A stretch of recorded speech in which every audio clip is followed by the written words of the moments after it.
Guys welcome back to my channel. మేమైతే గిరి ప్రదక్షిణ చేస్తున్నాం అన్నమాట అరుణాచలంలో. సో మీరైతే చూడొచ్చు 8 లింగాలని: ఇంద్రలింగం, అగ్నిలింగం, యమలింగం, నైరుతి లింగం, వరుణలింగం, వాయులింగం, కుబేరలింగం, ఈశాన్యలింగం. ఇక్కడ నేమ్స్ అటు ఇటుగా ఉండొచ్చు అంతే.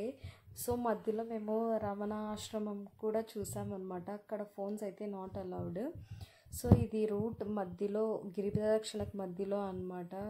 సో ఇక్కడ తీస్తున్నాము. మధ్యలో మీరు అయితే వెనక జింకల్ని కూడా చూడొచ్చు అన్నమాట. సో చాలా బాగా పెట్టారు ఇక్కడ. సో మేమైతే అనక 7 o'clock అలా గిరి ప్రదక్షిణ అయితే స్టార్ట్ చేసింటాం అనమాట. మాకు ఆల్మోస్ట్ 5 hours పట్టింది. మేమైతే నడవలేక వెళ్ళిపోయాము.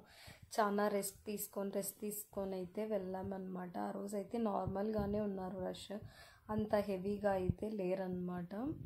సో మీరు ఎంతమంది అరుణాచలంకి వెళ్ళి గిరి ప్రదక్షిణ చేశారో లేదు. మేమైతే మొత్తం గిరి ప్రదక్షిణలో ఒక్కటైతే మిస్ అయ్యామన్నమాట. మోక్ష మార్గం అన్నమాట. రష్ హెవీగా ఉన్నారనేసి మేమైతే వెళ్ళలేదు. సో లాస్ట్లో మాకైతే అనక Day 1 Day 2 అయ్యింది కాబట్టి మేము ఇన్ని వేల స్టెప్స్ అయినాయి మావి.